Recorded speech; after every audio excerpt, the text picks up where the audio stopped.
नारद जी ने कहा, देवी सावधान होकर सुनो, यह दारुण कलियुग है। इसी से इस समय सदाचार, योग मार्ग और तप आदि सभी लुप्त हो गए हैं।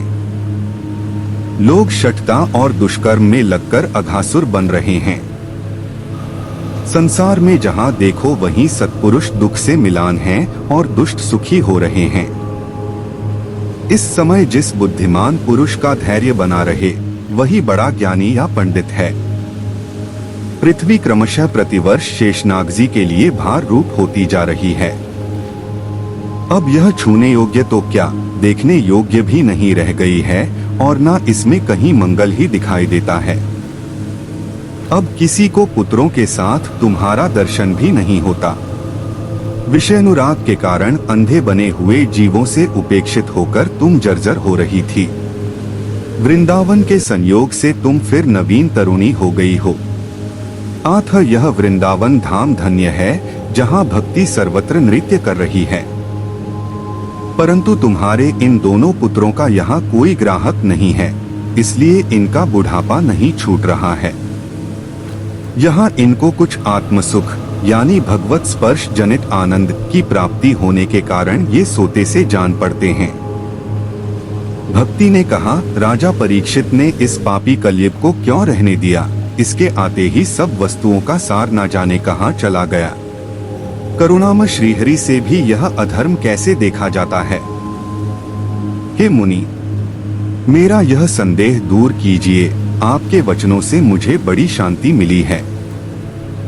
नारद जी ने कहा, बाले, यदि तुमने पूछा है तो प्रेम से सुनो कल्याणी। मैं तुम्हें सब बताऊंगा और तुम्हारा दुख दूर हो जाएगा।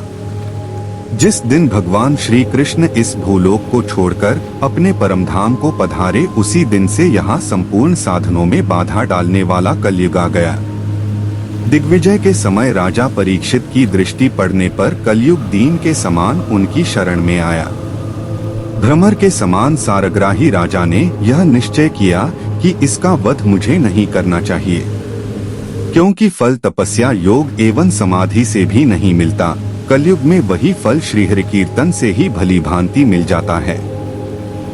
इस प्रकार सारहीन होने पर भी उसे इस एक ही दृष्टि से सारयुक्त देखकर उन्होंने कलयुग में उत्पन्न होने वाले जीवों के सुख के लिए ही इसे रहने दिया था। इस समय लोगों के कुकर्म में प्रवृत्त होने के कारण सभी वस्तुओं का सार निकल गया है और पृथ्वी के सारे पदार्थ बीजहीन भूसी के समान हो गए हैं। ब्राह्मण केवल अन्न धन आदि के लोभ वश घर घर एवं जनवरी से जनवरी को भागवत की कथा सुनाने लगे हैं, इसलिए कथा का सार चला गया।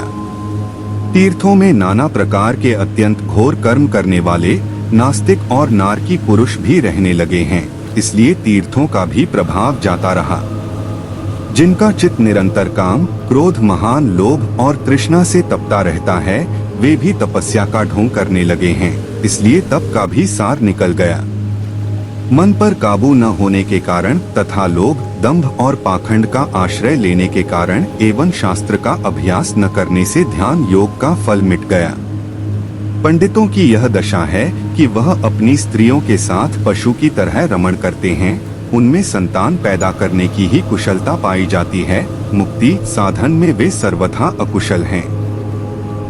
संप्रदाय अनुसार प्राप्त हुई वैष्णवता भी कहीं देखने में नहीं आती। इस प्रकार जगह जगह सभी वस्तुओं का सार लुप्त हो गया है। बोलो सच्चिदानंद भगवान की जय हो। जगदियाँ जोतावाड़ी मैया तेरी सदा ही जय। अपने अपने गुरु महाराज की जय हो। माता पिता की जय हो। सनातन धर्म की जय हो। गौ माता की जय हो। जय श्री कृष्ण। राधे राधे।